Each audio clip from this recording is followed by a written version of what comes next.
नमस्कार साथियों, मैं मनीष मिवाल आप सभी का आज की क्लास में तहे दिल से स्वागत और अभिनंदन करता हूं। मैं उम्मीद करता हूं कि आप सभी शानदार, जबरदस्त और जिंदाबाद होंगे और आप सभी की तैयारी बहुत बेहतरीन चल रही होगी। कक्षा 10 के बिहार बोर्ड में टॉप करने की तैयारियों में आप लोग लगे होंगे और आपको टॉपर बनाने के लिए चल रही है हमारी वन शॉट की सीरीज। और वन शॉट की सीरीज में आज हम लोग कर रहे हैं अर्थशास्त्र का अध्याय 3 मुद्रा, बचत एवं साख। और आज है उसका one shot, special one shot. ये घंटे डेढ़ घंटे की जो क्लास होने वाली है, ये क्लास पूरा चैप्टर आज की क्लास में खत्म कर दिया जाएगा। वैसे इस चैप्टर के टोटल 4 लेक्चर है बच्चों। टोटल कितने लेक्चर हैं? 4 लेक्चर है। लेक्चर 1 to 4 तक पूरा कंप्लीट है और उसके बाद लेक्चर 5 में है बच्चों एक्सरसाइज। क्या है? एक्सरसाइज। परंतु यहां पर आपको इन 4 लेक्चरों को ना पढ़ करके सिर्फ और सिर्फ एक वन शॉट में ये पूरा खत्म कर दिया जाएगा। चलिए शुरू करते हैं आज के इस चैप्टर को। बड़ा ही शानदार, बड़ा ही अच्छा, बड़ा ही इंपॉर्टेंट चैप्टर है और जैसा आपको देख रहा होगा, पैसा ही पैसा। ठीक है ना, सीधी बात, नो बकवास। चलिए हम आ जाते हैं मुद्रा की बात करते हैं। मुद्रा का इतिहास।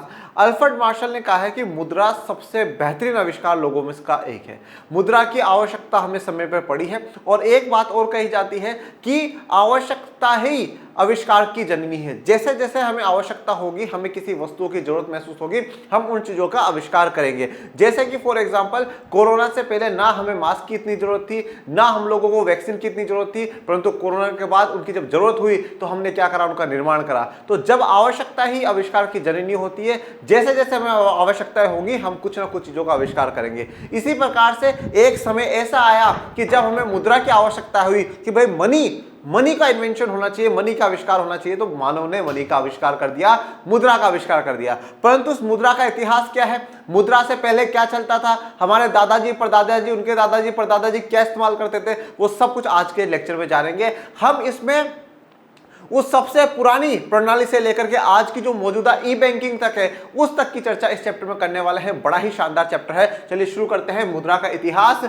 मुद्रा को इंग्लिश में कहा जाता है बेटा मनी। वही मनी जिसके पीछे पूरी दुनिया भाग रही है, वही मनी जिसके पीछे पूरी दुनिया भाग रही है, और वही मनी जो आपके मनी सर के स्टार्टिंग में लगता है मनी से। चलिए, विनिमय के रूप, फॉर्म्स ऑफ एक्सचेंज। विनिमय के 2 रूप है। देखिए, विनिमय का मतलब क्या होता है? विनिमय का मतलब होता है बेटा एक्सचेंज, या हम आसान भाषा में कहूं तो आदान प्रदान करना। किसी वस्तु का आदान प्रदान करना ही क्या कहलाता है? विनिमय कहलाता है। अब विनिमय के 2 प्रकार होते हैं। कौन कौन से होते हैं? पहला है वस्तु विनिमय प्रणाली और दूसरा है मौद्रिक विनिमय प्रणाली। ये जो मौद्रिक विनिमय प्रणाली है, इसमें मुद्रा का पूरा सिस्टम आ जाएगा कि किस प्रकार से मुद्रा बनना शुरू हुई, कौन कौन सी मुद्रा का हमने पहले प्रयोग करा, फिर कौन सी का बाद में हुआ। परंतु इस मौद्रिक विनिमय प्रणाली से पहले हम वस्तु विनिमय प्रणाली जानते हैं, जिसको इंग्लिश में कहा जाता है बेटा बार्टर सिस्टम। क्या कहा जाता है? बार्टर सिस्टम कहा जाता है। ये 200 के प्यारे प्यारे से नोट आपको दिख रहे हैं। अब बात करते हैं वस्तु विनिमय प्रणाली। देखिए, विनिमय का मतलब क्या बताया? आदान प्रदान करना, एक्सचेंज करना। और वस्तुओं का आदान प्रदान करना। वस्तु विनिमय प्रणाली क्या कहती है कि एक वस्तु के बदले में दूसरी वस्तु आपको दी जाएगी। इसी को क्या कहा जाता है? वस्तु विनिमय प्रणाली कहा जाता है। वस्तु विनिमय प्रणाली उस प्रणाली को कहा जाता है जिसमें एक वस्तु के बदले में दूसरी वस्तु का आदान प्रदान होता हो। जब एक वस्तु के बदले में दूसरी वस्तु दी जाए तो उसे हम क्या कहते हैं? वस्तु विनिमय प्रणाली कहते हैं। जैसे फॉर एग्जांपल मान लीजिए मैं एक टेलर हूं, मैं कपड़े सिलता हूं, और आप एक किसान हैं, आप गेहूं का उत्पादन करते हैं, मुझे गेहूं चाहिए। ठीक है, तो गेहूं चाहिए, पर मैं आपको दे क्या सकता हूं? मैं तो कपड़े सिलने वाला टेलर हूं, तो मेरे पास तो शर्ट होगी, पैंट होगी, टी शर्ट्स होंगी, ये है मेरे पास तो। परंतु अब मैं आपके पास गया, मैंने बोला भैया ये 2 शर्ट ले लो और मुझे 1 गेहूं की बोरी दे दो। अब आप क्या बोलोगे? भैया गेहूं की बोरी देना तो मेरा काम है, परंतु मुझको तो शर्ट नहीं चाहिए। तो बोले क्या चाहिए? बोले मुझे तो जूते चाहिए, चाहे एक ही जूते की जोड़ी दे दो, मैं आपको 1 गेहूं की बोरी दे दूंगा। फिर मैंने क्या करा? मैं ऐसे व्यक्ति के पास गया जिसको शर्ट चाहिए थी और जूते देने थे। फिर मैंने तीसरे व्यक्ति के पास गया, उसको शर्ट दी, उससे जूते लिए। फिर गेहूं वाले भैया के पास वापस आया, मैं भैया ये जूते पकड़ो और अब गेहूं दो। तो क्या है? वस्तुओं का आदान प्रदान इस प्रकार से किया जाता था। इसी को क्या कहा जाता है? वस्तु विनिमय प्रणाली कहा जाता है, बार्टर सिस्टम कहा जाता है।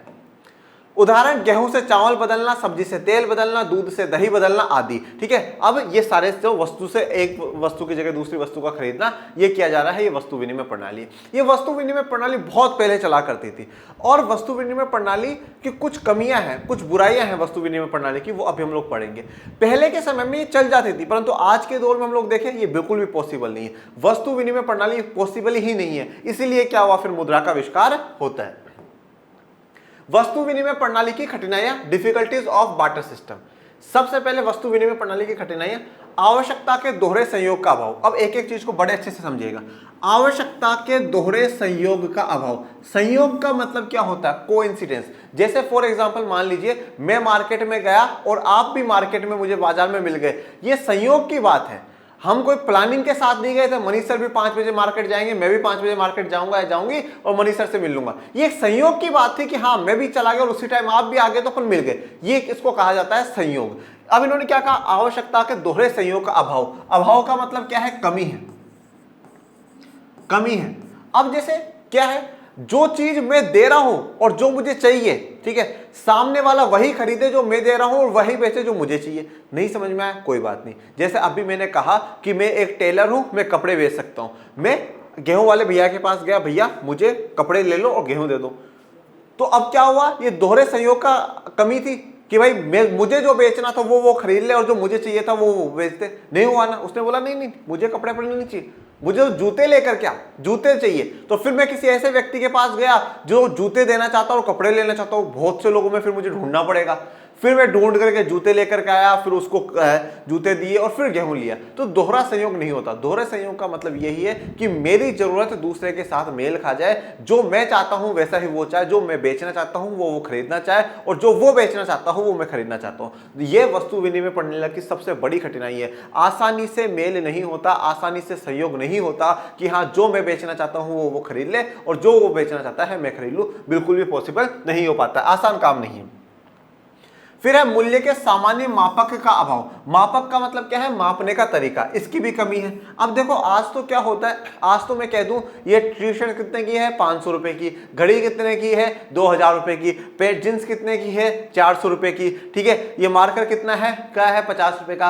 आज हमने हर वस्तु का एक मूल्य मापन कर रखा है कि हाँ भाई उसकी इतनी वैल्यू है, उसका इतना वैल्यू होगा, हम उसकी मूल्य तय कर चुके हैं। परंतु अब इस वस्तु विनिमय में हम किस प्रकार से मूल्य मापक करेंगे, किस प्रकार से हम वैल्यू को मेजर करेंगे, किस आधार पे कहूं कि भाई मैं आपको 2 शर्ट की बोरी दूंगा तो आप मुझे इतना गेहूं दो?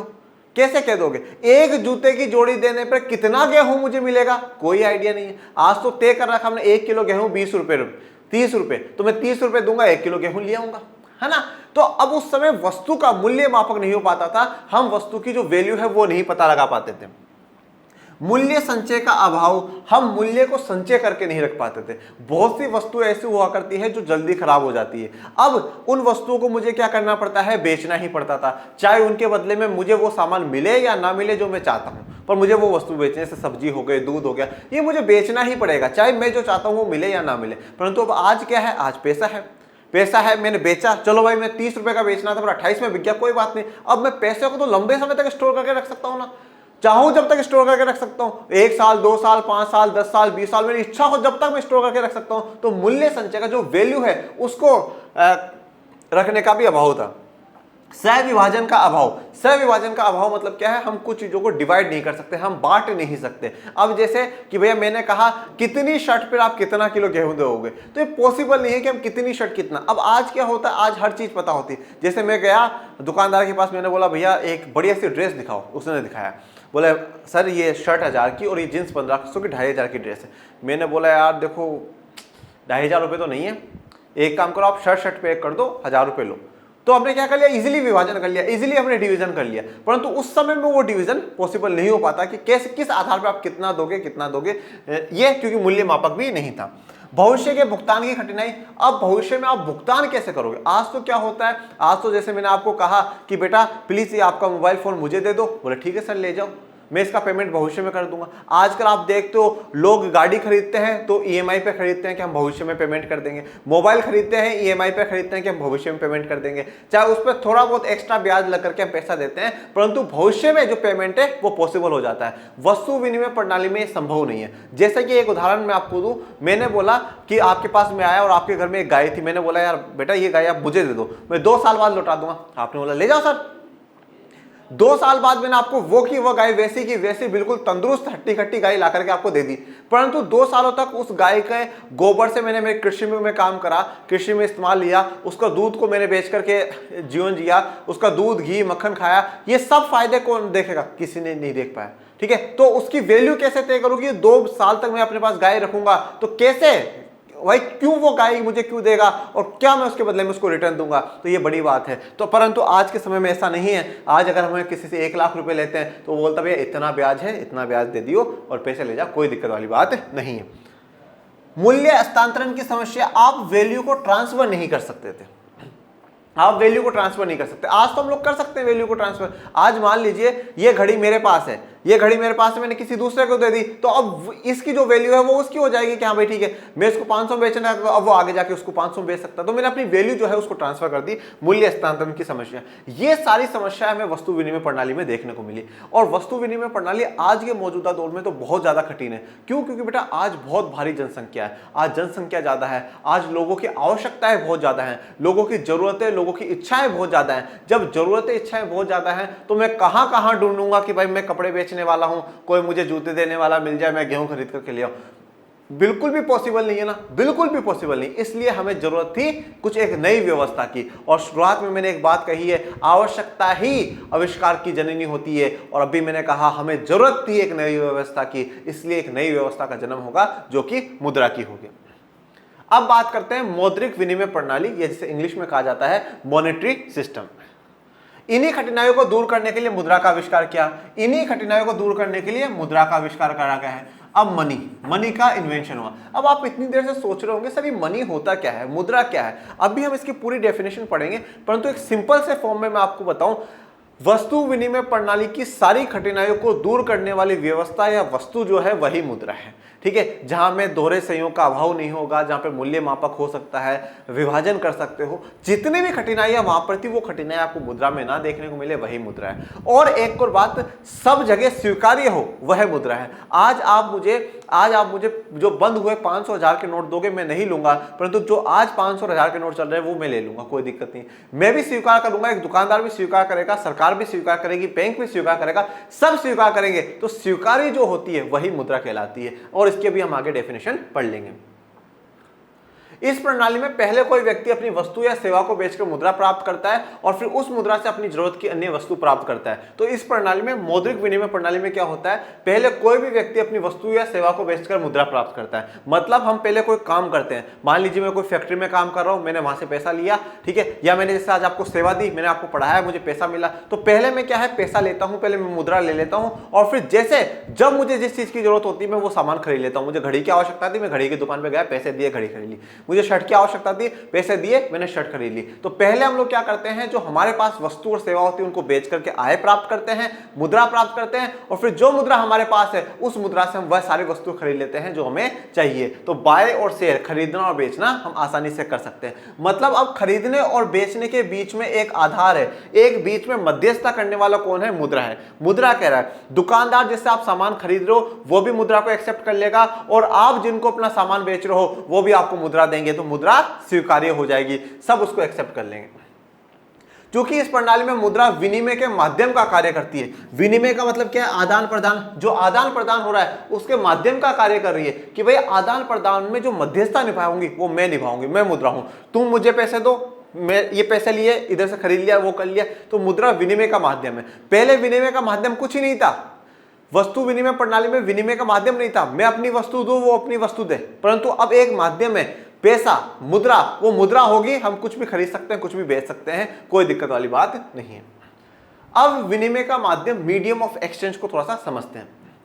मुद्रा विनिमय का एक माध्यम है, क्रय तथा विक्रय दोनों में ही मुद्रा मध्यस्थ का कार्य करती है। तो मुद्रा एक विनिमय का माध्यम है, क्रय खरीदने में और विक्रय बेचने में, इन दोनों में ही मुद्रा मध्यस्थ का काम करती है। जब हम कोई सामान खरीदते हैं तो बेचने वाला हमें बेच देता है, हम खरीद लेते हैं, हम पैसा दे देते हैं। अगर मैं कोई सामान बेचने जाता हूँ, बेच देता हूँ, पैसा ले लेता हूँ, तो दोनों में मुद्रा मध्यस्थता का कार्य कर रही है। अब वस्तु या सेवा को बेचकर मुद्रा प्राप्त की जाती है तथा मुद्रा से अपनी जरूरत की अन्य वस्तुएं खरीदी जा सकती है। ये बात अपनी हो चुकी है कि वस्तु और सेवा को बेचकर मुद्रा प्राप्त करते हैं और फिर जो मुद्रा हमारे पास है हम उससे अपनी जो भी जरूरत की चीजें होती हैं वो खरीद सकते हैं। क्योंकि मुद्रा विधिक है, लीगल टेंडर भी होती है, इस कारण इसे स्वीकार करने में कोई कठिनाई नहीं उत्पन्न होती। विधिक या लीगल टेंडर का मतलब क्या होता है, सरकार के द्वारा पारित होती है। देश की जो सबसे बड़ी संस्था है जिसे हम सरकार कहते हैं, सरकार, राजा महाराजा जो भी हो, वो क्या है, उसे लीगल टेंडर टेंडर कर देते हैं, उनके द्वारा चलाई हुई होती है। तो इसलिए हम उस पर विश्वास भी कर सकते हैं कि हाँ भाई सरकार द्वारा चलाई हुई मुद्रा है, तो हाँ हम विश्वास कर सकते हैं कि पेमेंट में सब स्वीकार करेंगे, चाहे वो दुकानदार हो, चाहे बेचने वाला हो, चाहे खरीदने वाला हो, वो विधिग्रह होती है, लीगल टेंडर होती है। जब 2016 में माननीय प्रधानमंत्री नरेंद्र मोदी जी ने नोटबंदी करी थी, उस समय उन्होंने यही कहा था कि आज से 500 और 1000 के नोट लीगल टेंडर नहीं है, मतलब सरकार की तरफ से जारी नहीं होंगे, और जिन लोगों के भी पास है वो इलीगल होगा, हाँ सरकार के नहीं है वो नोट। मुद्रा के द्वारा किसी भी समय विनिमय किया जा सकता है। आपकी जब इच्छा हो तब आप कोई चीज खरीदो, कुछ बेचो मुद्रा से, बस जेब में पैसा होना चाहिए, और अब तो जेब में भी नहीं, जेब में मोबाइल होना चाहिए, और मोबाइल में अकाउंट है, ठीक है, आप कहीं पर पेमेंट करके जा सकते हैं। फिर बात करते हैं मूल्य का मापक। मूल्य का मापक, मेजर ऑफ वैल्यू। अब देखो पहली समस्या क्या थी वस्तु विनिमय प्रणाली की, कि दोहरे संयोग का अभाव, तो वो तो हमने खत्म ही कर दिया कि भाई विनिमय का माध्यम है। दूसरा था मूल्य का मापक नहीं था। अब मुद्रा में क्या है, मूल्य का मापक है। मुद्रा मूल्य का मापक है, हम हर चीज का मूल्य तय कर सकते हैं, हर चीज की वैल्यू तय कर सकते हैं। ये सामान ये इतने का, ये सामान ये इतने का, ये सामान इतने का। मुद्रा के द्वारा वस्तुओं का मूल्यांकन करना सरल हो जाता है, ठीक है, हम उसका इवेल्युएशन कर सकते हैं। हमने क्या करा, ये 500 का, ये 1000 का, ये 2000 का, ये 3000 का, हमने हर चीज की रेट तय कर दी, तो उससे हम पता लगा सकते हैं ये सामान अच्छा होगा, ये बेकार होगा, ये ठीक होगा, ये ठीक है, इसको खरीद लेना चाहिए, हमारे बजट में है, ठीक है। तो ये जितने भी वस्तुओं के आपको मैंने तस्वीर दिखाई है। विलंबित भुगतान का मान, विलंबित का मतलब क्या होता है, जो देरी से भुगतान होता है, या जैसे जो हम लोग उधार लेते हैं और फिर बाद में पेमेंट करते हैं, तो विलंबित भुगतान भी क्या है, संभव हो पाया है सिर्फ और सिर्फ मुद्रा के कारण। मुद्रा विलंबित भुगतान का एक सरल साधन है, इसके द्वारा ऋण के भुगतान करने में भी काफी सुविधा हो गई है। अब देखिए विलंबित भुगतान के कारण ही क्या ये जो ऋण सुविधा है ये चली है, ठीक है। आप इतने बैंक देखते हो, बैंक कैसे चले हैं, ये बैंक सारे के सारे मुद्रा के कारण ही चले हैं। अगर मुद्रा नहीं होती तो किसी भी देश में कोई भी बैंकिंग सिस्टम नहीं होता, क्योंकि क्या होता है, जिनके पास एक्स्ट्रा पैसा होता है वो बैंक में ले जाकर के जमा कराते हैं, और फिर बैंक लोगों को उधार देता है। मैंने क्या कहा, उधार देता है कि भविष्य में चुका देना। तो ये भविष्य वाला काम वस्तु विनिमय प्रणाली में नहीं संभव होता, पर यहां पे संभव हो रहा है। आज कोई भी व्यक्ति उधार लेता है, ले भाई 100 रुपए दियो, मैं तुझे बाद में लौटा दूंगा, 10 दिन बाद, 20 दिन बाद, ये चीज एक आम लाइफ में हम लोग करते हैं। तो ये मुद्रा के कारण ये संभव हुआ कि हम भविष्य में पेमेंट कर सके, ये वस्तु दे दो, अपन भविष्य में पेमेंट कर देंगे। जैसे मैंने आपको क्या कहा, आज लोग गाड़ी खरीदते हैं, EMI पे खरीदते हैं कि हम एक महीने में, हर महीने इतना पैसा देते जाएंगे, 2 साल में, 3 साल में आपका पूरा पेमेंट हो जाएगा। भविष्य में पेमेंट देने की जो सुविधा है वो भी मुद्रा से ही संभव हो पाई है। ये मैंने लोन की तस्वीर आपको दिखाई है। फिर बात करते हैं मूल्य का संचय, स्टोर ऑफ वैल्यू। मुद्रा में ये गुण और विशेषता है कि इसे संचित या जमा करके रखी जा सकती है। लंबी अवधि तक संचित करके रखने पर भी मुद्रा खराब नहीं होती। अब आप मुद्रा को तो चाहो जितने समय तक रखो, 5 साल, 10 साल, 20 साल, 40 साल, 50 साल, जब तक आपकी इच्छा है तब तक रखो, और जितने लंबे समय तक रखोगे कोई खराब नहीं होगा। परंतु कुछ वस्तु ऐसी होती है जिनको लंबे समय तक रखने पर वो खराब हो जाती है, तो फिर उनका कोई अर्थ नहीं रहता। पर मुद्रा, आप सामान बेचो, पैसा रखो, पैसा जब तक आप बचा के रखना चाहते हो तब तक बचा करके रखो, कोई दिक्कत वाली बात नहीं है। तो ये मुद्रा की तस्वीर, पैसा आपके लिए। क्रय शक्ति का हस्तांतरण। क्रय शक्ति का मतलब क्या होता है, क्रय का मतलब होता है परचेज, खरीदना, तो परचेजिंग पावर। क्रय शक्ति का मतलब क्या हो गया, परचेजिंग पावर। हस्तांतरण का मतलब होता है transfer, transfer of purchasing power. जो मेरे खरीदने की शक्ति है मैंने उसको क्या कर दिया है, ट्रांसफर कर दिया है। मुद्रा का एक आवश्यक कार्य क्रय शक्ति का हस्तांतरण भी है। वस्तुओं का क्रय विक्रय अब दूर दूर तक होने लगा है, इस कारण क्रय शक्ति को एक स्थान से दूसरे स्थान को हस्तांतरित करने की जरूरत महसूस की गई, क्योंकि मुद्रा में सामान्य स्वीकृति का गुण विद्यमान है। देखिए अब क्या है, क्रय शक्ति का हस्तांतरण।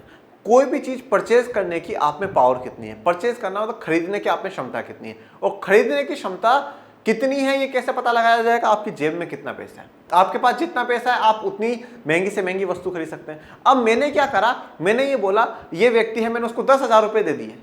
अब जो 10,000 से जो मैं खरीद सकता था वो भी तो खरीद सकता, तो मैंने क्या करा, अपने परचेजिंग पावर को ट्रांसफर कर दिया, ये ले 10,000 से तू कुछ खरीद ले। मैंने अपनी परचेजिंग पावर क्रय शक्ति को ट्रांसफर कर दिया। कैसे संभव हुआ है, मुद्रा के कारण। मुद्रा थी इसीलिए मैं ट्रांसफर कर पाया। जो मैं खरीद सकता था अब वो व्यक्ति भी खरीद सकता है, तो हाँ भाई तू खरीद ले। हाँ वो लौटा देगा, वो सब कुछ है, वो एक बात का मैटर होता है। फिर बात करते हैं साख का आधार। साख, उधार, ऋण, लोन, ये सब एक ही बात है। मतलब उधार का जो आधार है वो भी मुद्रा ही हुई है। अगर मुद्रा नहीं होती तो भविष्य में भुगतान के तरीके नहीं होते, और भविष्य में भुगतान के तरीके नहीं होते तो उधार की व्यवस्था ही नहीं होती। इसलिए उधार का भी अगर आधार कोई है तो वो क्या है, मुद्रा है, मनी है, बेसिस ऑफ क्रेडिट। वर्तमान समय में मुद्रा साख के आधार पर कार्य करती है। मुद्रा के कारण ही साख पत्रों का प्रयोग बड़े पैमाने पर होता है। ठीक है, तो साख जो है उधार है, उसका जो आधार है वो भी मुद्रा ही है। साख पत्र, बिना मुद्रा के साख पत्र जैसे चेक, ड्राफ्ट, हुंडी आदि प्रचलन में नहीं रह सकते। अगर मुद्रा नहीं होगी तो चेक भी काम नहीं करेंगे और हुंडी भी काम नहीं करेंगे। हुंडी पहले के जमाने में थी, ऐसे उस पर लिख दिया जाता था इतना इतना पैसा देना है, और चेक अभी भी चलते हैं, आप सभी को पता है। उस पर जैसे मान लीजिए मैं हूं तो मैं अमाउंट लिख दूंगा कि इतना इतना अमाउंट पे करना है, व्यक्ति का मैं नाम लिख दूंगा और अपने हस्ताक्षर कर दूंगा। और जैसे मान लीजिए कोई XYZ बैंक है, ये XYZ बैंक है, तो मेरा बैंक XYZ है और मैंने आपको पैसा दिया है, तो आप अपने बैंक में ले जाकर के ये चेक दे दोगे और फिर उसको पैसा मेरे बैंक अकाउंट से मंगा करके आपके में डाल लेंगे। तो चेक है कि जो सब कुछ पॉसिबल हो पाया है, ये सिर्फ और सिर्फ मुद्रा के कारण ही पॉसिबल हो पाया। अब मुद्रा है क्या? बड़ी देर से सर मुद्रा मुद्रा मुद्रा मुद्रा मुद्रा मुद्रा कर रहे हैं सर आप। ठीक है, ये मुद्रा है क्या सर? ये मनी है क्या? What is money sir? एक परफेक्ट इसकी डेफिनेशन बता दीजिए सर कि मुद्रा होती क्या है, कैसे हम डिफाइन करें कि मुद्रा क्या है। बड़े ध्यान से इसको डेफिनेशन को पढ़ना, बहुत ही सुंदर, शानदार, जबरदस्त डेफिनेशन आपकी किताब में दी गई है। क्या है? सामान्य स्वीकृत, प्राप्त, विधिग्रह एवं स्वतंत्र रूप से प्रचलित कोई भी वस्तु जो विनिमय के माध्यम, मूल्य के सामान्य मापक, ऋण के भुगतान का मापदंड तथा संचय के साधन के रूप में कार्य करती है, वह मुद्रा कहलाती है। क्या क्या बोला है ध्यान से देखो। पहली बात, सामान्य स्वीकृत होनी चाहिए। सामान्य स्वीकृत का मतलब क्या है? सबके द्वारा एक्सेप्ट करनी चाहिए। ऐसा ना हो कि आप एक्सेप्ट कर रहे हो, मैं एक्सेप्ट ना करूं, मैं उसको स्वीकार ना करूं। नहीं, आज जो भी सरकार नोट चलाती है उसको आप भी स्वीकार करते हैं, मैं भी करते हैं। मैंने क्या बोला? सरकार नोट चलाती है तो वो क्या हो जाएगा? विधिग्रह। लीगल टेंडर होनी चाहिए। ऐसी चीज, ऐसी वस्तु जो सरकार के द्वारा चलाई गई हो और सब उसको स्वीकार करते हो, ऐसी वस्तु क्या है? मुद्रा है। इसके साथ साथ विनिमय के माध्यम में काम आनी चाहिए। मतलब अगर मैं कोई वस्तु को खरीदूं, किसी वस्तु को बेचूं, तो उसमें आधार होनी चाहिए। मतलब बेचते समय भी मैं वही वस्तु ले लूं, मतलब मुद्रा ले लूं, और खरीदते समय भी मैं वही मुद्रा देकर के कोई भी वस्तु खरीद सकता हूं। मूल्य का सामान्य मापक होना चाहिए, मतलब उसकी हम कुछ वैल्यू तय कर सके वस्तुओं की। ऋण का भुगतान जो है भविष्य में कर सके, और संचय के साधन भी होने चाहिए, हम उसको बचा करके रख भी सके। ऐसे जो गुण, ये सारे के सारे गुण जिस वस्तु में हो उसको मुद्रा कहते हैं। उस चीज को हम लोग क्या कहते हैं? मुद्रा कहते हैं। सीधा सा, जैसे मान लीजिए मैं आपको एक बात कहूं, मैंने कहा ये मार्कर है, आज से ये मार्कर ही मुद्रा होगी, आज से ये मार्कर ही मुद्रा होगी। आपको कुछ खरीदना बेचना है, इस मार्कर का इस्तेमाल होगा। ठीक है, अब जिसके पास जितने ज्यादा मार्कर वो उतना अमीर। अब मार्करों को आप रखो, चाहे 10 साल रखो, 20 साल रखो, कोई खराब नहीं होंगे। विनिमय का माध्यम भी बना दिया, मूल्य का संचय भी है, भविष्य में भी आप भुगतान कर सकते हैं, सब कुछ कर सकते हैं। तो कोई भी ऐसी वस्तु जो इन सारे गुणों से परिचित हो, उसमें ये सारे गुण हो, वही चीज मुद्रा कहलाती है। और जो आज की मुद्रा है, सिक्के मुद्रा है, कागजी नोट मुद्रा है, ये सब मुद्रा है फॉर्म है बेटा। ओके, अब मुद्रा का विकास कैसे हुआ? ठीक है ना, तो हम बात करेंगे इवोल्यूशन ऑफ मनी, किस प्रकार से मनी का विकास होता है। जो हम लोगों के पास आज नोट है, क्या शुरुआत से वही चलते हुए आ रहे हैं या और कुछ था? तो उनको देखते हैं। सबसे पहले वस्तु विनिमय, फिर वस्तु मुद्रा, कॉमोडिटी मनी कहा जाता है, फिर धात्विक मुद्रा की बात हुई है, फिर सिक्कों की बात हुई है, फिर पत्र मुद्रा, पेपर मनी की बात हुई है, और फिर साख मुद्रा की बात हुई। ये सब जो इवोल्यूशन को दर्शाया गया है कि किस प्रकार से विकास हुआ है, किस प्रकार से बदलाव आता गया है। अब पहले बात कर लेते हैं वस्तु विनिमय की या बार्टर सिस्टम की। इसकी हम लोग अभी भी पढ़ चुके हैं। इसमें वस्तु का वस्तु से लेन देन होता है, मतलब वस्तु के बदले वस्तु। जैसे मैंने बोला मैं कपड़े बेचूंगा और गेहूं खरीद लूंगा, कपड़े बेचूंगा जूते खरीद लूंगा, तो वस्तु का वस्तु से लेन देन होता है। दूसरी है वस्तु मुद्रा या कॉमोडिटी मनी।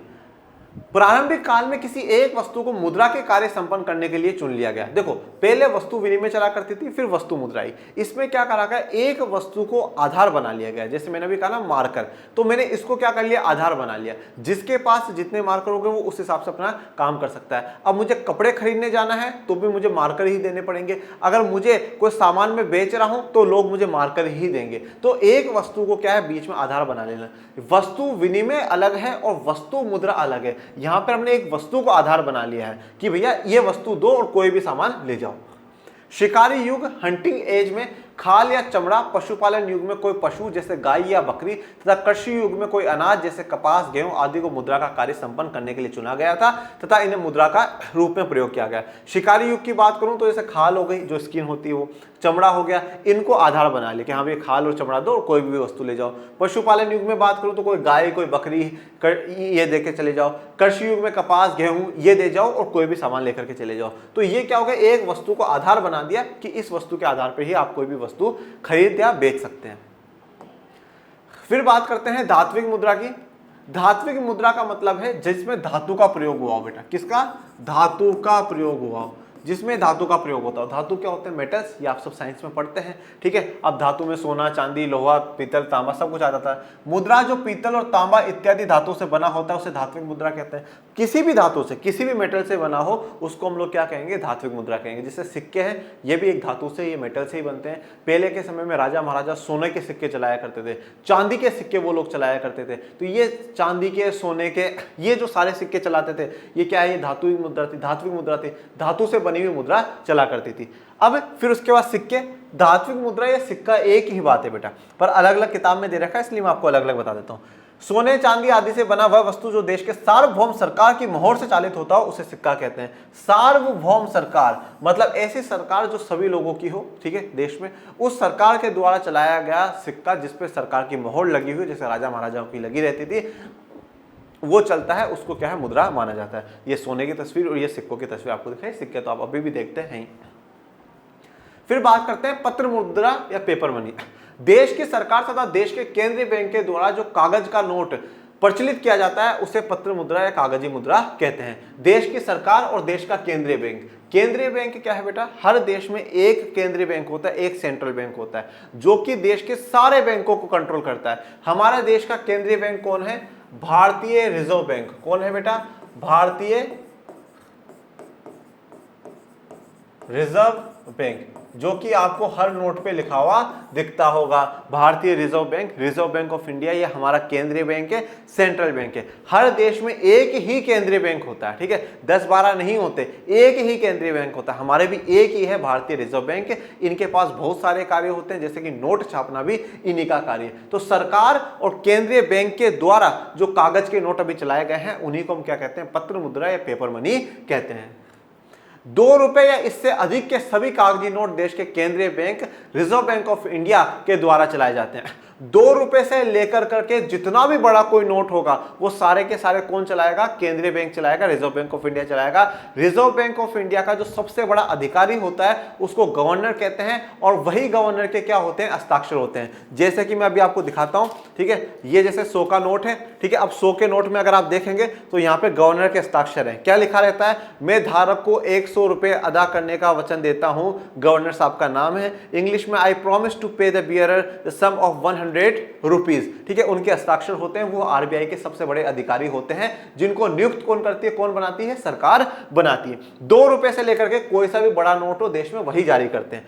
1 रुपए के नोट को लेकर के विशेष बात है, वैसे अब तो लगभग बंद से ही हो गए 1 रुपए के नोट आना, पर 1 रुपए के नोट को कौन जारी करता है? केंद्र विभाग, केंद्र सरकार का जो वित्त विभाग होता है, ठीक है, जो फाइनेंस मिनिस्टर देखा आपने, जो वित्त मंत्री होते हैं, ठीक है, जो बजट की घोषणा करते हैं, उस वित्त विभाग का जो वित्त सचिव होता है, फाइनेंशियल सेक्रेटरी होता है, वो 1 रुपए का नोट जारी करता है। मतलब आप कह सकते हो 1 रुपए का नोट केंद्र सरकार जारी करती है और बाकी 2 से लेकर के आगे तक के सारे जो नोट हैं वो रिजर्व बैंक ऑफ इंडिया, केंद्रीय बैंक जारी करता है। यहाँ पर सवाल बन सकता है एमसीक्यू में कि 1 रुपए का नोट कौन जारी करता है। अब काफी बच्चे केंद्रीय बैंक के बारे में पढ़ करके जाएंगे तो केंद्रीय बैंक में टिक कर देंगे, पर आपका सही जवाब होगा वित्त विभाग, और इस पे हस्ताक्षर किसके होते हैं? वित्त सचिव के, फाइनेंशियल सेक्रेटरी के हस्ताक्षर होते हैं। ये मैंने आपको नोटों की गड्डी दिखाई है। अब बात करते हैं साख मुद्रा या क्रेडिट मनी। आर्थिक विकास के साथ साख मुद्रा का भी उपयोग होने लगा। आधुनिक समय में चेक, हुंडी आदि विभिन्न प्रकार के साख पत्र मुद्रा का कार्य करते हैं। इनको साख मुद्रा कहा जा सकता है। तो देखो, जो साख देने के लिए, जो उधार देने के लिए जो पेपर के रूप में इस्तेमाल हो रहा है, जैसे चेक, चेक क्या है? एक पेपर ही है, वो उधार देने के लिए इस्तेमाल हो रहा है। हुंडी क्या था? एक पेपर ही था, वो उधार देने के लिए इस्तेमाल हो रहा था। तो इन सबको क्या कहा गया है? साख पत्र मुद्रा या साख मुद्रा भी हम लोग कहते हैं, जो साख का आधार बनती है। अंतरराष्ट्रीय लेन देन अधिकांश रूप से साख मुद्रा द्वारा होते हैं। देश के आंतरिक व्यापार में भी धातु या पत्र मुद्रा की अपेक्षा चेक तथा हुंडी आदि साख पत्रों का अधिक उपयोग होता है।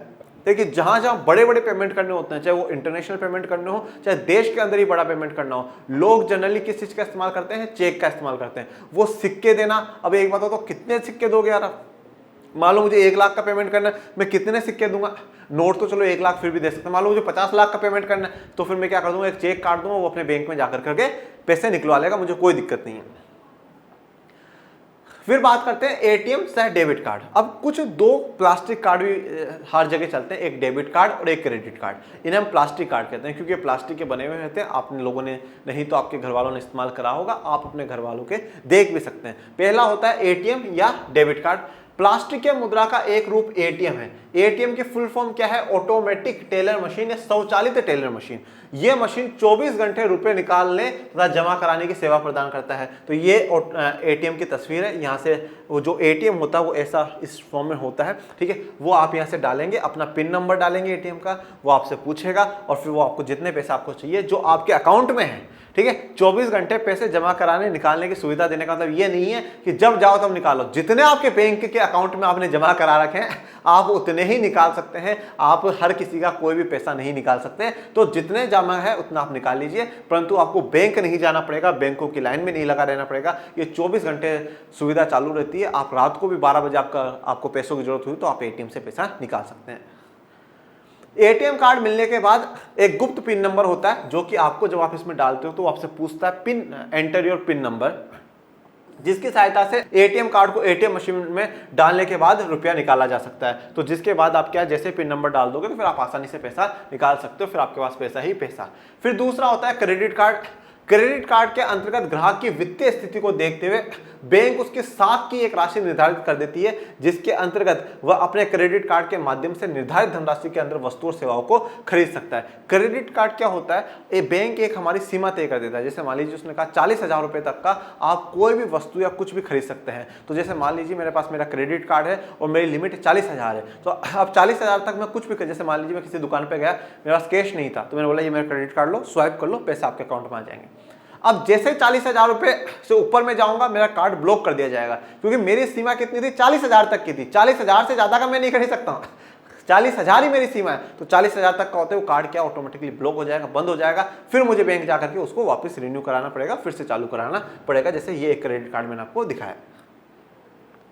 अब बात करते हैं मुद्रा से लाभ, ठीक है। तो हमने मुद्रा से पहले जो एक व्यवस्था चल रही थी वस्तु विनिमय प्रणाली, वो जानी, उसकी कठिनाइयां जानी, मुद्रा क्या है वो जाना, ठीक है ना। अब हम बात करते हैं मुद्रा से लाभ और मुद्रा का जो इतिहास है, मुद्रा का जो विकास हुआ है वो भी हम लोगों ने जाना। और आज तो अगर मैं बात करूं तो आज तो हम ई बैंकिंग का काम कर रहे हैं, इलेक्ट्रॉनिक बैंकिंग का काम कर रहे हैं। हमारे मोबाइलों से ही हम पैसा ट्रांसफर कर देते हैं। लोग जेब में कैश रखते ही नहीं है, ठीक है। हम सब कुछ जो पेमेंट करते हैं वो मोबाइलों के द्वारा ही कर देते हैं, ठीक है। तो ई बैंकिंग आ गई, इलेक्ट्रॉनिक बैंकिंग आ गई। अब मुद्रा से लाभ क्या है, क्या फायदे हैं मुद्रा के, आइए देखते हैं।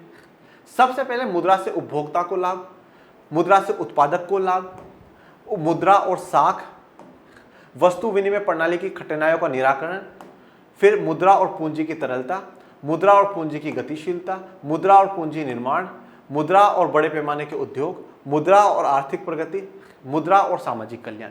अब अगर आपके पास एक बड़े मार्क्स में ये क्वेश्चन आ जाता है कि मुद्रा के लाभ लिखिए, तो सबसे पहले तो आप क्या करेंगे, मुद्रा से लाभ यूं एक आप चार्ट सा बना देंगे। और जैसे पहले में मुद्रा से उपभोक्ता को क्या लाभ है, दूसरा, ये सारे पॉइंट्स आप यूं चार्ट बना करके लिख देंगे। नहीं तो आप यूं लिखना चाहे तो यूं भी लिख सकते हैं, ठीक है ना। तो मुद्रा से क्या क्या लाभ है अब एक एक करके हम डिस्कस करते हैं। सबसे पहले मुद्रा से उपभोक्ता को जो लाभ है वो देखते हैं। मुद्रा से उपभोक्ता को लाभ, उपभोक्ता कौन है? जो वस्तु का उपभोग करता हो, जो वस्तु को इस्तेमाल करने वाला व्यक्ति हो, उसको हम लोग क्या कहते हैं, उपभोक्ता कहते हैं। मतलब जैसे मैं घड़ी लेकर के आया, मैंने घड़ी को पहना, मैं घड़ी का इस्तेमाल कर रहा हूं, मैं इसका उपभोक्ता हूं। मैं टी शर्ट लेकर के आया, टी शर्ट पहन रहा हूं, मैं इसको उपभोग कर रहा हूं, मैं उपभोक्ता हूं। मतलब जो जिस वस्तु को इस्तेमाल करे वह क्या कहलाता है, उपभोक्ता कहलाता है। तो हम उपभोक्ताओं को मुद्रा से क्या फायदा हुआ, क्या लाभ हुआ वो देखिए। प्रत्येक उपभोक्ता मुद्रा से अपनी इच्छा अनुसार वस्तुओं को खरीद सकता है। यह सुविधा वस्तु विनिमय प्रणाली में नहीं थी। हम अब हमारी इच्छा से जो वस्तु मुझे खरीदनी है मैं वो खरीद सकता हूं। अब मेरे ऊपर प्रेशर नहीं है कि मैं घड़ी ही खरीदूं, मेरे ऊपर प्रेशर नहीं है मैं कपड़े ही खरीदूं, नहीं, क्योंकि वस्तु विनिमय प्रणाली की बात अलग थी। आज मेरे पास जेब में पैसा है, मैं चाहूं जो खरीद सकता हूं। तो मेरे पास अब वेराइटीज है, मुझे जो खरीदना है मैं वो खरीद सकता हूं, कोई पाबंदी नहीं है, क्योंकि मेरे पास मुद्रा है, मेरे पास मनी है। मुद्रा उपभोक्ता की मांग का आधार है। जिस व्यक्ति के पास मुद्रा प्लस का मतलब है ज्यादा होगी, उस व्यक्ति के पास वस्तु एवं सेवाओं की मांग भी क्या होगी, ज्यादा होगी। भैया मांग, डिमांड, हम किसी वस्तु या सेवाओं की क्या करते हैं, डिमांड करते हैं। मुझे ये वस्तु चाहिए, मुझे ये वस्तु चाहिए, मुझे ये वस्तु चाहिए। हम वस्तु और सेवाओं की मांग कब करते हैं, जब हमारे पास पैसा होता है। हमारे पास पैसा होगा तो ही तो हम वस्तु और सेवाओं की मांग करेंगे, और वस्तु और सेवाओं को जब हम खरीद लेंगे मतलब हमारा जीवन स्तर बेहतर होगा। भाई आज एक व्यक्ति के पास 1 कमरे वाला घर है और एक व्यक्ति के पास 5 कमरे वाला घर है, तो ये क्या हो, उसका जीवन स्तर बेहतर है। एक व्यक्ति एक ही ड्रेस पहनता है 7 दिन और एक व्यक्ति 7 दिन 7 ड्रेस पहनता है अलग अलग दिन पर, तो उसका क्या है, जीवन स्तर बेहतर है। तो वस्तुओं की मांग जो होती है, वस्तु या सेवा की जो हम लोग मांग करते हैं, वो भी कब करेंगे, जब हमारे पास अधिक पैसा होगा, अधिक मुद्रा होगी। मतलब इसने क्या कहा है, मुद्रा उपभोक्ता की मांग का आधार है। मुद्रा होगी तभी उपभोक्ता मांग करेगा। जेब में अगर पैसा नहीं है तो कोई भी व्यक्ति डिमांड नहीं करता है, मुझे ये चाहिए, मुझे ये चाहिए, बिल्कुल भी नहीं करेगा। मुद्रा होगी तो ही हम उपभोक्ता क्या है, मांग करते हैं कि ये सामान भी मेरे पास होना चाहिए, ये सामान भी मेरे पास होना चाहिए, ये भी होना चाहिए। तो मुद्रा क्या है, उपभोक्ता की मांग का आधार है, और उपभोक्ता मांग करेगा इसका मतलब उसका पैसा है, और पैसा है इसका मतलब उसका जीवन स्तर बेहतर होगा। और अगर मुद्रा नहीं होगी तो वो किसी चीज की मांग भी नहीं करेगा और उसका जीवन खराब माना जाएगा। ये सारी वस्तुएं मैंने आपको दिखाई। फिर बात करते हैं मुद्रा से उत्पादक को क्या लाभ है। उत्पादक कौन है, प्रोड्यूसर, जो सामान का उत्पादन कर रहा है। हम कौन थे, हम जो उपभोग करने वाले, जो इस्तेमाल करने वाले हैं वो उपभोक्ता, और जो उन वस्तुओं को बनाने वाले हैं वो उत्पादक है। अब उत्पादकों को क्या फायदा है, मुद्रा की सहायता से उन्हें उत्पादन के साधनों की आवश्यक मात्रा जुटाने, कच्चे माल को खरीदने तथा संचित रखने तथा समय समय पर पूंजी की उधार प्राप्त करने में सहायता मिलती है। मुद्रा से सबसे ज्यादा फायदा तो इन्हीं को है, उत्पादकों को है। क्यों फायदा है, सबसे पहले तो जो उत्पादन के कारक होते हैं, भूमि, श्रम, पूंजी, व्यवस्थापक, इन सब का जो पेमेंट करना होता है वो आसानी से वो मुद्रा में कर सकते हैं। अब जब कोई भी उत्पादक होता है, कोई बड़ी फैक्ट्री लगाता है, कोई छोटा मोटा बिजनेस भी चालू करता है, तो उसको पैसा उधार चाहिए, तो अब वो आराम से मुद्रा के कारण बैंक में जाकर के पैसा उधार ला सकता है। ठीक है, पैसे को रख सकता है। कच्चा माल चाहिए, कच्चा माल खरीद सकता है। कच्चे माल खरीदने के लिए भी पैसा नहीं तो उसको बोल दिया भाई 1 महीने बाद दे दूंगा, ठीक है भाई 1 महीने बाद दे दिया। तो सब कुछ जो पॉसिबल हुआ वो मुद्रा के कारण ही हुआ है। तो उत्पादक को तो बहुत ज्यादा लाभ हुआ है मुद्रा से। फिर उसके बाद है मुद्रा और साख। साख मतलब उधार। मुद्रा के आने के कारण ही क्या हुआ है, साख आई है। बैंक लोगों की छोटी छोटी बचतों को इकट्ठा कर लेते हैं तथा उद्योगों को वह मुद्रा उधार दे देते हैं। इस तरह मुद्रा साख का आधार है। अब हम लोग क्या करते हैं, हम बैंक जाते हैं, हमारा अकाउंट खुलाते हैं। मेरे पास एक्स्ट्रा पैसा है, मैंने बैंक में ले जाकर के जमा करा दिया। आपके पास एक्स्ट्रा पैसा है, बैंक में ले जाकर के जमा करा दिया। अब बहुत से लोग ऐसे हैं जिनको पैसों की आवश्यकता भी होती है, तो वो क्या करते हैं, वो बैंक जाते हैं और कहते हैं प्लीज हमें 1 लाख रुपए दे दो। ठीक है, 1 लाख रुपए लो, इतने समय बाद लौटा देना, इतने ब्याज के साथ। तो अब हमारा जो पैसा था, पहले जनता से बैंक ने पैसा इकट्ठा करा और फिर वही पैसा जो जिनको चाहिए उधार के फॉर्म में, वो उधार के फॉर्म में दे देते हैं। मुद्रा है तो ही उधार है, मतलब मुद्रा है तो सब कुछ संभव है। ये सब कुछ जितना भी हम लोग पढ़ रहे हैं मुद्रा के कारण ही पॉसिबल हो पा रहा है।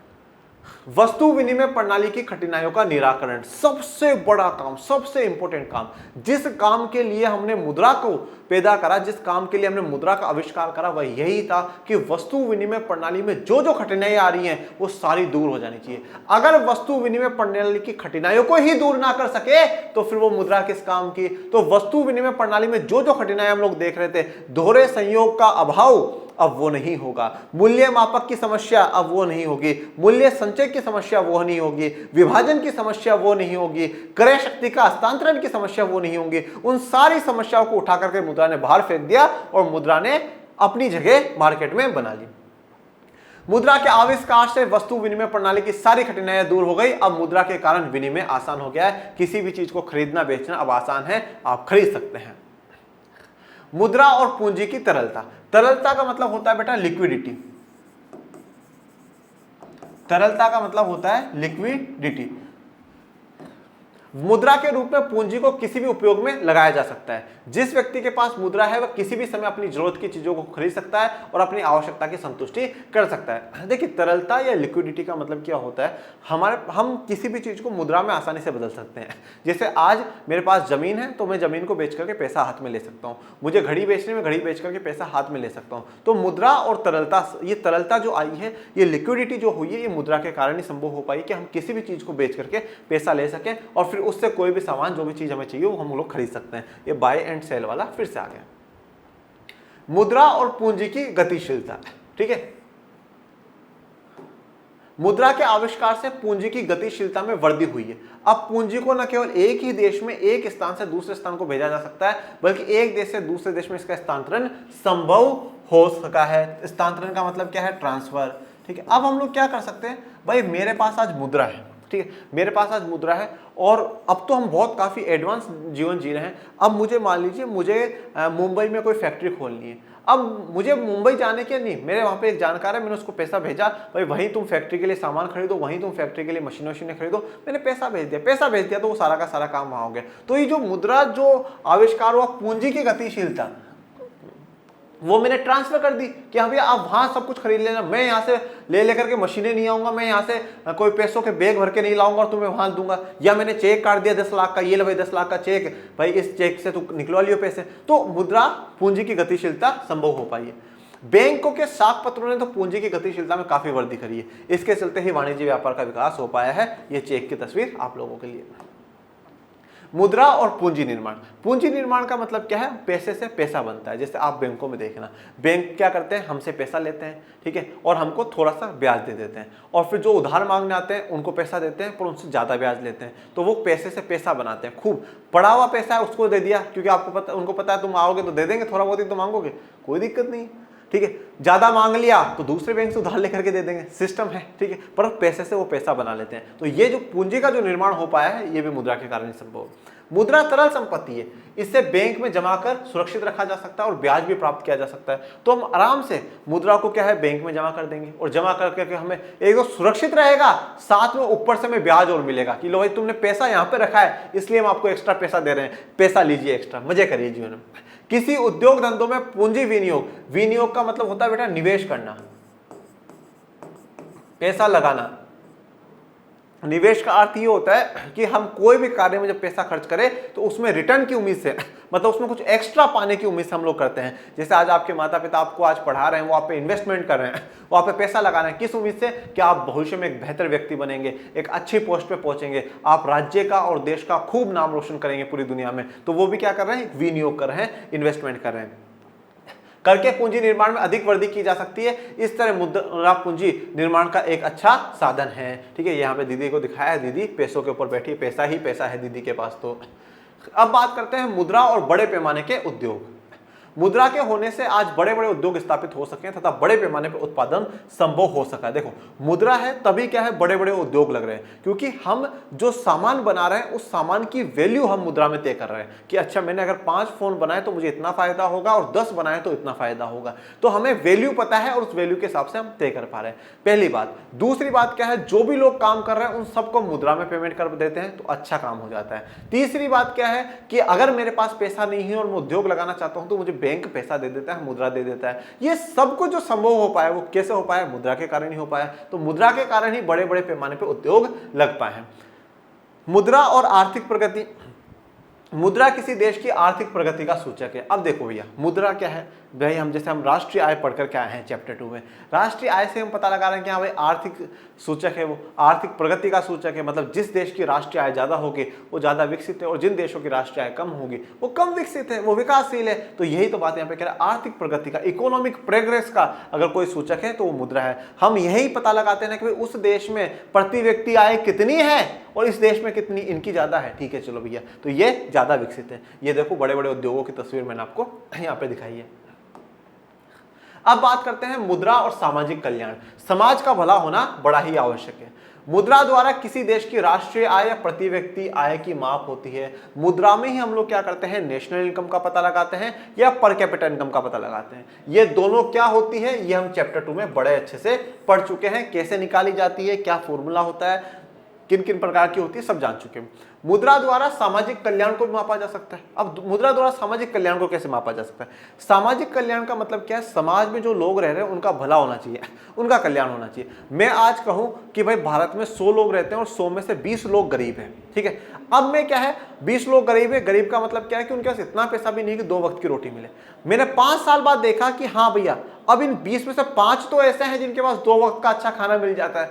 मतलब मुद्रा इतनी है, उनके पास इतना पैसा है कि वो अच्छे से खाना खा सके, रोटी कपड़ा मकान खरीद सके, अच्छा जीवन जी सके। मतलब मैंने मुद्रा के आधार से पता लगाया कि सच में सामाजिक कल्याण हुआ भी या नहीं हुआ। पहले 5 साल पहले 20 थे और आज 15 रह गए, मतलब 5 लोग गरीबी से बाहर आ चुके हैं, वो अमीर हो चुके हैं। अब भारत में 100 में से 20 गरीब नहीं, 100 में से 15 गरीब है। नोट इसलिए ये कहना उचित लगता है कि मुद्रा एक अच्छा सेवक है, money is a good servant, परंतु ये कहना बिल्कुल सही है कि मनी एक अच्छा सेवक है। मनी हमारे कितने काम कर देता है। मनी से हमें जो खरीदना हो हम वो खरीद सकते हैं, हमें जो बेचना हो वो हम लोग बेच सकते हैं, हमें उद्योग लगाना हो हम उद्योग लगा सकते हैं, हमें बैंक की सेवाएं लेनी हो हमें बैंक की सेवा। मुद्रा एक अच्छा सेवक है, ठीक है। पर मुद्रा पैसा जो है तो पैसे के प्रकार में इस्तेमाल करना चाहिए, रिश्तों के में नहीं। रिश्तों में और पैसे में हमेशा रिश्ते ऊपर होने चाहिए, पैसे नीचे। परंतु अगर जिस दिन पैसे ऊपर पहुंच जाते हैं और रिश्ते नीचे पहुंच जाते हैं, उस दिन समाज बर्बादी की ओर चला जाता है। इसलिए पैसा इंपॉर्टेंट है, पैसा बहुत कुछ है, पर सब कुछ नहीं, रिश्तों से बढ़कर के कभी भी कुछ नहीं। हमने आर्थिक और गैर आर्थिक क्रियाएं पढ़ी थी। गैर आर्थिक क्रियाओं में पैसा नहीं था, वो क्यों होती थी? प्यार में होती थी, वो रिश्तों के लिए होती थी। ये सारे के सारे जो 10 के 10 लाभ आपको बताए हैं, ये मुद्रा के लाभ हैं। अब हम बढ़ते हैं आगे। अब नेक्स्ट टॉपिक है हमारा बचत क्या है, ठीक है। What is savings? समाज की कुल आय, वस्तुओं एवं सेवाओं और खर्च। देखिए, अब जो कुल आय होगी, ठीक है, वस्तुओं एवं सेवाओं पर जो खर्च कर दिया गया वो तो हमारा उपभोग हो जाएगा। बाकी जो कुछ बचेगा वो हमारे क्या आ जाएगी? बचत आ जाएगी। मतलब हम लोग चैप्टर 2 में भी पढ़ करके आए थे एक फॉर्मूला प्रोफेसर किनीज का, y = C+I। मतलब जो हमारी इनकम है उसमें से हम 2 ही काम करते हैं, या तो उपभोग करते हैं या निवेश या बचत करते हैं। तो उपभोग जो कर रहे हैं वो, और उसके बाद जो बाकी रह जाएगा वो हमारी क्या रह जाएगी? बचत रह जाएगी।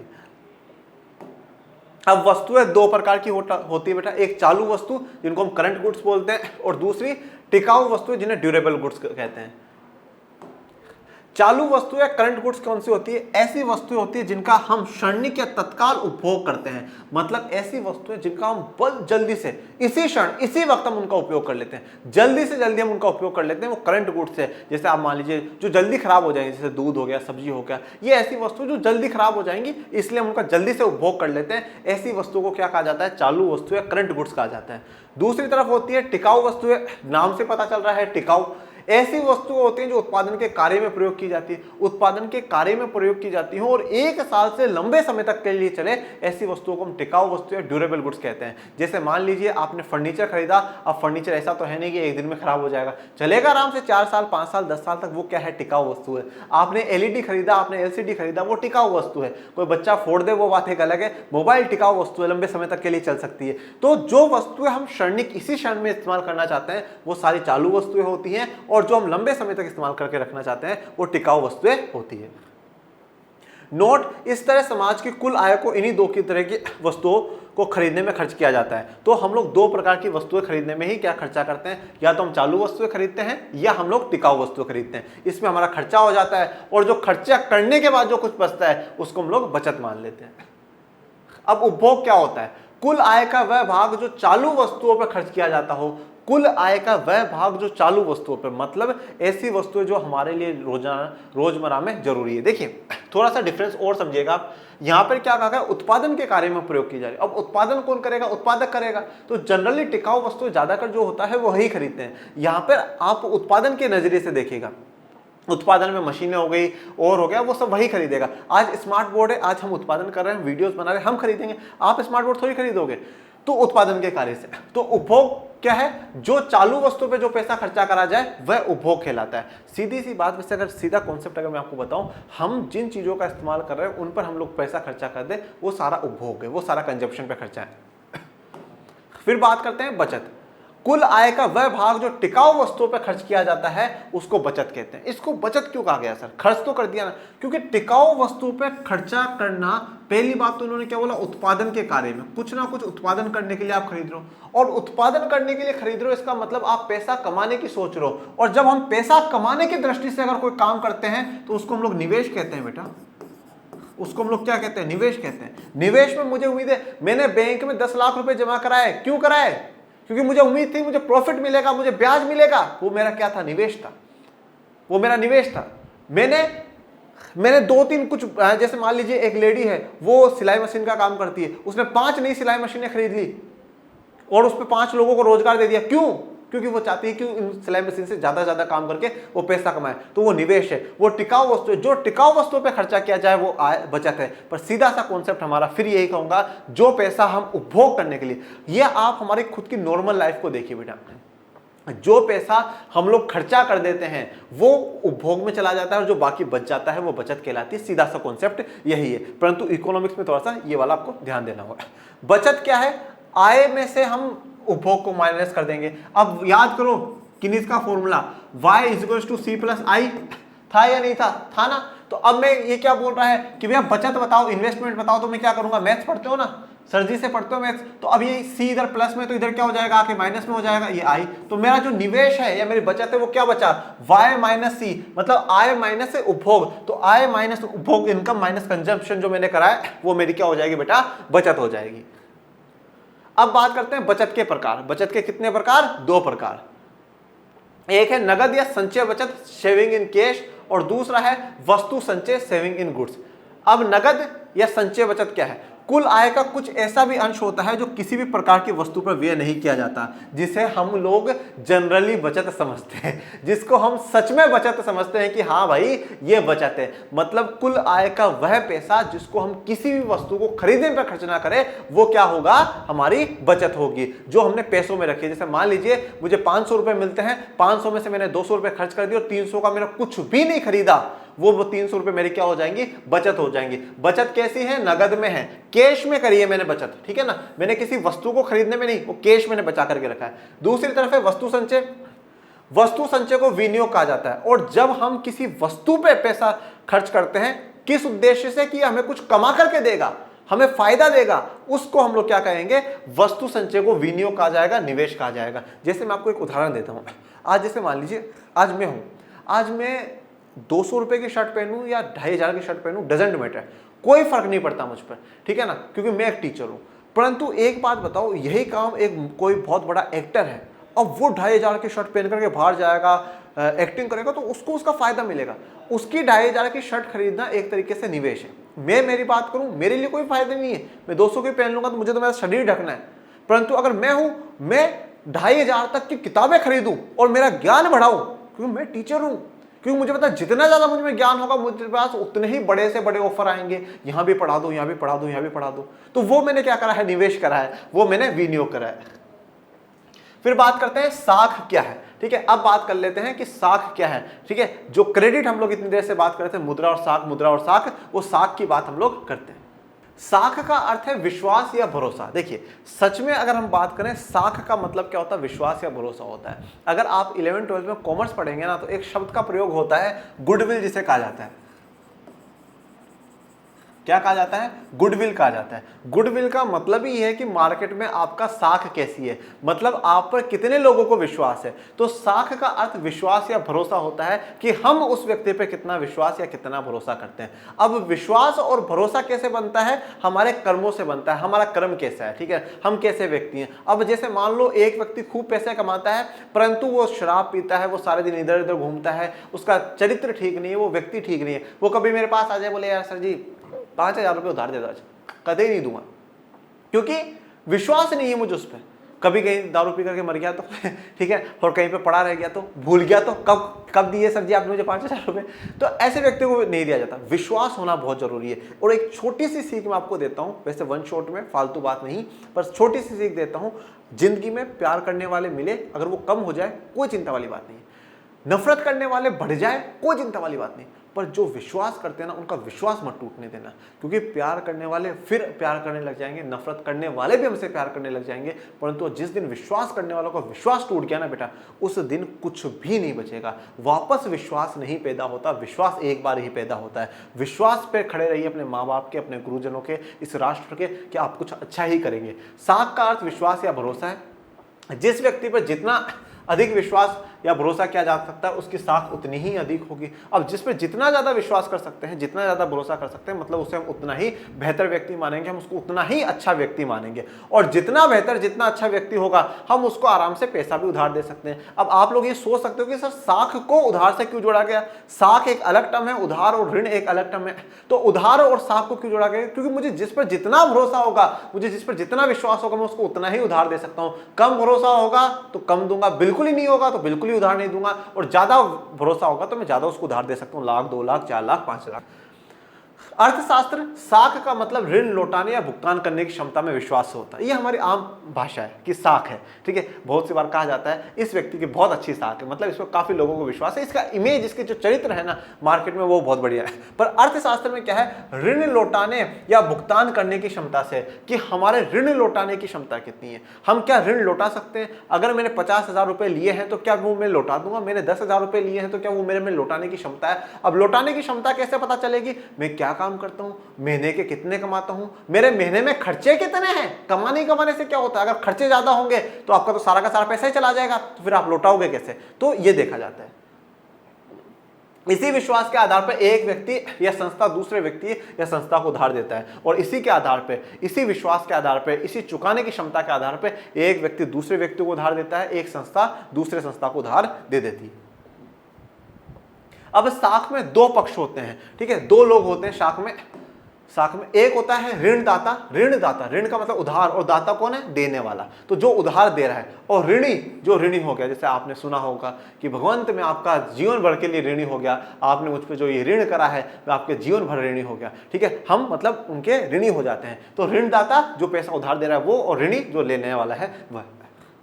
ऋणदाता ऋणी को कुछ वस्तुएं या धन उधार देता है जिसका तत्कालीन भुगतान उसे प्राप्त नहीं होता। ऋणदाता, जो पैसा उधार देने वाला है, जो ऋणदाता होगा, वह किसी दूसरे व्यक्ति को वस्तु दे सकता है, पैसे दे सकता है जिसका भुगतान उसको अब भी नहीं होगा, तत्काल नहीं होगा, भविष्य में होगा। जैसे आज के समय में अगर हम लोग बात करें, जैसे मान लीजिए मैंने गाड़ी खरीदी, मैंने गाड़ी का पूरा पेमेंट एक साथ नहीं करा, थोड़ा सा पेमेंट दे दिया, जैसे 1 लाख की गाड़ी 10,000 रुपए दे दिए और बोला 90,000 की आप किस्तें बांध दो, मैं किस्तों में आपको कर दूंगा। तो ये क्या हो गया? ऋणदाता कौन हो गई? वो कंपनी जिससे मैंने गाड़ी खरीदी है, और ऋणी कौन हो गया? मैं हो गया। किसी दिए हुए समय में ऋणी रुपए, सेवा या वस्तुएं साख के आधार पर प्राप्त करता है और एक निश्चित अवधि के बाद उतनी ही मुद्रा ब्याज सहित उसे लौटाने का वादा करता है। अब ये जो ऋणी है, ये इससे क्या करेगा? एक समय अवधि के लिए, 1 साल के लिए, 2 साल के लिए, 6 महीने के लिए पैसे उधार ले सकता है, वस्तु उधार ले सकता है, वस्तु या पैसा कुछ भी उधार ले सकता है, परंतु उस एक समय अवधि का, जैसे 6 महीने के बाद, तो 6 महीने के बाद वो पैसा, उसके साथ जो ब्याज बोला गया था, वो ब्याज आपको उस ऋणदाता को चुकाना पड़ेगा कि हाँ भैया ये लीजिए आपका पैसा और ये आपका लीजिए ब्याज। अब साख का आधार क्या होता है? किस आधार पर हम साख दे देते हैं? किस आधार पर हम किसी को उधार दे देते हैं? क्या क्या चीजें होती हैं जो कि साख का आधार बनती है? अगर मैं आम भाषा में लिखूं, उधार का आधार क्या है? उधार का आधार क्या है? उधार देने के लिए हम कुछ चीजें देखते हैं, वो क्या क्या है देखिए। सबसे पहली बात, विश्वास। हमें उस व्यक्ति पर विश्वास है या नहीं, चाहे उसके पास खूब पैसा हो, ठीक है, चाहे वो कितना ही महीने के कमाता हो, कितना ही कम खर्च करता हो, पर अगर उस व्यक्ति पर विश्वास नहीं है तो कभी भी उस व्यक्ति को पैसा नहीं मिलेगा, ठीक है ना। आज आप अपने माता पिताओं को देखना, वो कहीं से पैसा उधार लेकर के आते हैं, इसका मतलब है कि उनकी एक अच्छी पहचान समाज में है, अच्छी पहचान लोगों से, जो कि उनको पैसा दे देते हैं। इसलिए हमेशा एक बात ध्यान रखिएगा बच्चों, कि अगर 1 रुपया भी जिंदगी में कभी भी किसी का मत लेना, कभी किसी का नहीं खाना, विश्वास बना करके रखना। दुकानदार भी अगर आपको गलती से 1 रुपया भी दे देना, उसको लौटा करके आओ। बात 1 रुपये की नहीं है, बात है वहां से विश्वास बनने की। भैया आपका 1 रुपया एक्स्ट्रा आ गया था, आप ये रखिए। अब अगली बार अगर वो कभी आप बोलोगे भैया पैसे नहीं, मैं अभी सामान, तो हाँ ले जा बेटा, तुझे किसने मना करा है। ये पर्सनल एक्सपीरियंसेस है। विश्वास बनाना सीखो, तो विश्वास बहुत जरूरी होता है। दूसरा, चरित्र, कैरेक्टर कैसा है? कोई फालतू के नशे में तो नहीं है, ठीक है, कोई ऐसे फालतू पैसा उड़ाता तो नहीं है, सच में जिस काम के लिए पैसा लेके जा रहा है क्या सच में वहां लगाएगा, या फालतू में ही शराब वराब पीने में, जुए में, इनमें पैसा उड़ा देगा। चरित्र तो ठीक है ना। और देखो, चरित्र ठीक होगा तो ही विश्वास बनेगा बेटा। ये दोनों चीजें से जुड़ी हुई हैं, अलग अलग नहीं है। चरित्र अच्छा होगा तो ही विश्वास बनेगा। चुकाने की क्षमता, ये दोनों तो क्या है, एक मोरल बातें हैं, ठीक है। उसके बाद सबसे इंपॉर्टेंट बात तो ये आती है कि अगर मैं पैसा दे रहा हूं तो मैं देखूंगा सामने वाले की चुकाने की क्षमता है या नहीं है। मतलब वो जितना पैसा ले रहा है, क्या उस हिसाब से उसकी इनकम है क्या? क्या वो इतना चुका देगा? क्या उसके इतने खर्चे नहीं है कि जिससे कि वो आराम से मेरा पैसा चुका सके? तो चुकाने की क्षमता भी देखी जाएगी। विश्वास और चरित्र तो है ही, साथ साथ में चुकाने की क्षमता भी है।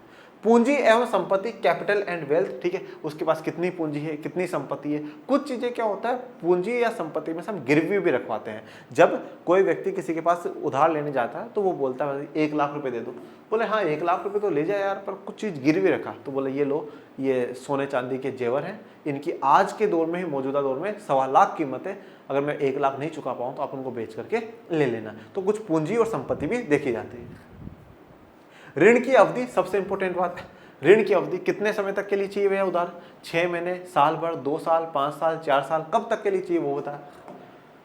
A person's credit depends on 4 C's: confidence, character, capacity and capital. ये तो ये इंग्लिश में एक बहुत अच्छी कहावत कही गई है कि किसी पर्सन का उधार लेना 4 C पर डिपेंड करता है। कौन कौन सा? कॉन्फिडेंस, विश्वास कितना है, कैरेक्टर उसका कैसा है, कैपेसिटी है या नहीं है, और उसका कैपिटल कितनी है या नहीं है। तो फिर अगर ये चारों सही है तो फिर ऋण की अवधि मैटर नहीं करती। तो 6 महीने में चुका चाहे 1 साल में चुका, डजंट मैटर। अब साख पत्र की बात करते हैं।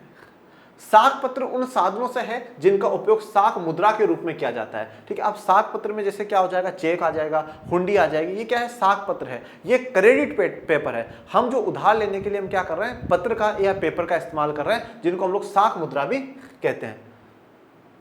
साख पत्र के आधार पर साख या ऋण का आदान प्रदान होता है। ठीक है, उधार का आदान प्रदान होता है। मैंने मेरा चेक उसको काट करके दे दिया, मैंने उसको पैसे दे दिए, फिर वो अपने बैंक में ले जा करके वो चेक विड्रॉल करवा सकता है, पैसे निकलवा सकता है।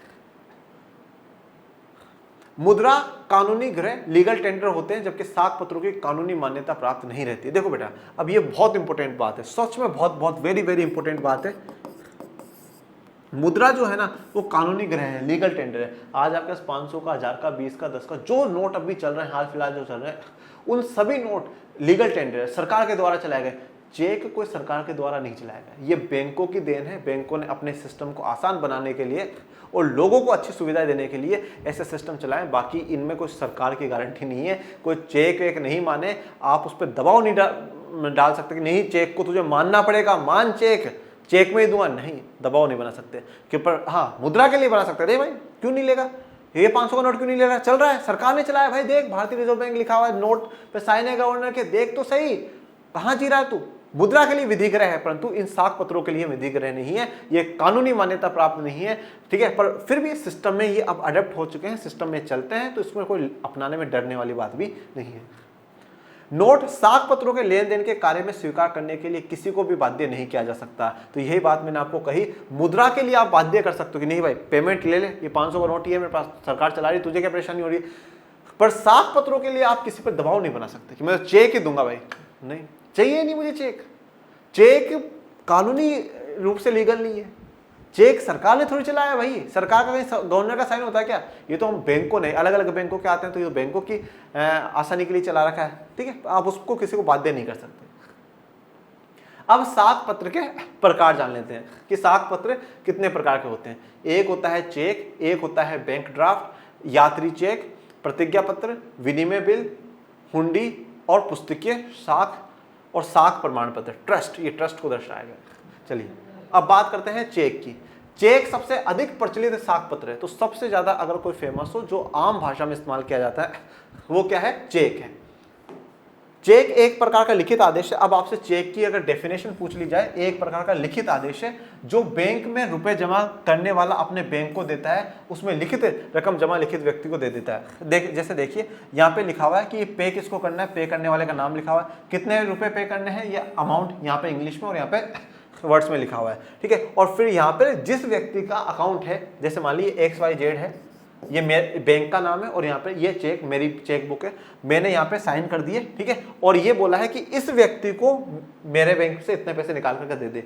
ये खुद के बैंक में जाएगा और खुद के बैंक में जाकर के बोलेगा भाई साहब ये चेक विड्रॉल करवाना है। फिर वो बैंक वाले मेरे बैंक में फोन करके पूछेंगे भाई साहब इस नाम का अकाउंट है आपके यहाँ पे, इतना पेमेंट है, बोले है साहब, तो बोले हमारे अकाउंट में डाल दीजिए, हमें इस व्यक्ति को देना है, ये चेक की कॉपी हम आपके पास भेज देते हैं। तो यहाँ पे क्या बोला गया? एक लिखित आदेश, लिख करके आदेश दिया गया है। मैंने आदेश दिया है, किसको? बैंक को आदेश दिया है, इतना पैसा इस व्यक्ति के अकाउंट में ट्रांसफर कर दिया जाए, ये मेरा आदेश है, मैंने आदेश दिया बैंक को। फिर बात करते हैं बैंक ड्राफ्ट। बैंक ड्राफ्ट वह पत्र है जो बैंक अपनी किसी शाखा या अन्य किसी बैंक को आदेश देता है कि उस पत्र में लिखी हुई रकम उसमें अंकित व्यक्ति को दे दी जाए। तो अब ये क्या है, बैंक ड्राफ्ट। एक बैंक दूसरे बैंक को आदेश दे रहा है कि भैया इतना इतना अमाउंट ये जो जिस व्यक्ति का नाम लिखा हुआ है उसके अकाउंट में आप ट्रांसफर कर दीजिए। बैंक ड्राफ्ट के द्वारा आसानी से कम खर्च में ही रुपया एक स्थान से दूसरे स्थान भेजा जा सकता है। तो बैंक ड्राफ्ट के कारण हम एक स्थान से दूसरे स्थान पर आसानी से पैसा भेज सकते हैं, कम खर्चे में, हमें ज्यादा खर्चा भी नहीं होता। ये तस्वीर आपको दिखाई गई है। बैंक ड्राफ्ट देशी तथा विदेशी दोनों ही प्रकार के होते हैं, तो देशी भी होते हैं और विदेशी भी होते हैं। फिर बात करते हैं यात्री चेक, या जिसे हम ट्रेवलर्स चेक का कहते हैं। यात्रियों की सुविधा के लिए यात्री चेक बैंकों द्वारा जारी किए जाते हैं। ठीक है, तो जो यात्रा के समय पे आप घूमने जा रहे हो जब ले जा सकते हो, कोई भी यात्री बैंक निश्चित रकम जमा कर देने पर ही यात्री चेक प्राप्त कर सकते हैं। ठीक है, परंतु आपके बैंक में एक लिमिटेड इतना पैसा होगा तभी आपको यात्री चेक दिया जाएगा, एक लिमिट होती है। प्रत्येक यात्री चेक पत्र पर एक निश्चित रकम छपी रहती है, तो हर यात्री चेक पर एक निश्चित रकम छपी रहती है कि इतने का ही आप चेक कट कर पाओगे। यात्री बैंक की किसी भी शाखा में यात्री चेक प्रस्तुत कर मुद्रा प्राप्त कर सकता है। तो जैसे मान लीजिए मैं राजस्थान से हूँ, मैं बिहार घूमने आया, तो मैंने क्या करा कि हाँ भैया ये इतना, उसी बैंक में जाकर के मैं अपना चेक दे दूंगा कि ये इतना पैसा मुझे निकाल करके दे दीजिए। इस चेक पर यात्री के हस्ताक्षर के नमूने भी अंकित रहते हैं, जिसके चलते कोई दूसरा व्यक्ति रुपया नहीं प्राप्त कर सके। एक स्पेसिमेन जो मेरे साइन होंगे उस साइन का एक कॉपी उस पर होगी, एक साइन करे हुए होंगे, जिससे कि कोई दूसरा व्यक्ति साइन नहीं कर सके। फिर बैंक के सामने मैं वैसे ही साइन करूंगा और फिर वो मुझे पैसे दे देंगे। फिर बात करते हैं प्रतिज्ञा पत्र की, प्रोमिसरी की। यह भी एक प्रकार का साख पत्र होता है। इस पत्र में ऋणी की मांग पर या एक निश्चित अवधि के बाद उसमें अंकित रकम ब्याज सहित देने का वादा किया होता है। तो यहाँ पर एक मांग पर कि भाई इतना पैसा है, मैं इतने समय के बाद आपको लौटा दूंगा, ये मैं प्रॉमिस करता हूँ, प्रतिज्ञा पत्र का है। ठीक है, इसी प्रकार की एक प्रतिज्ञा आप भी लीजिए कि इस बार बिहार बोर्ड में आप टॉपर बने, बेहतर मार्क्स आए और सोशल साइंस में हमारे 100 आउट ऑफ 100 आने चाहिए, 80 में से 80 पेपर में आने ही आने चाहिए, पूरे में से पूरे मार्क्स आने चाहिए। हमारा एक ही लक्ष्य है, 0% डाउट, 100% रिजल्ट। यही मेरा लक्ष्य है। पढ़ते रहिए, खूब पढ़िए बेटा, खूब मेहनत करिए, खुद से ऐसी प्रतिज्ञा करिए, खुद से ऐसा प्रॉमिस करिए कि नहीं साहब इस बार कुछ ही आ जाए, आंधी आए तूफान आए, पर मुझे इस बार पूरे में से पूरे लेकर के आने। खूब मेहनत हम लोगों को करनी है। ये वन शॉट में मैंने ओवरऑल पूरा कहीं ना कहीं कवर करने की कोशिश करी है, कुछ भी नहीं छोड़ा मैंने। हर एक जो टॉपिक है उसको कवर करा है, जिससे कि आप लोगों को एक ही वीडियो में सब कुछ मिल जाए। ओके, तो इसी के साथ जो आज हमारा ये एक वन शॉट है वो पूरा कंप्लीट होता है। आपको इसमें कोई प्रॉब्लम हो, कुछ पूछना हो, कैसा लगा, आप डाउट ग्रुप में कमेंट बॉक्स में मेंशन कर सकते हैं। और पढ़ते रहिए, आगे बढ़ते रहिए, प्रतिज्ञा करिए 100 में से 100 लाने की। और मिलेंगे नेक्स्ट लेक्चर में, तब तक के लिए थैंक यू सो मच। जय हिंद, जय भारत।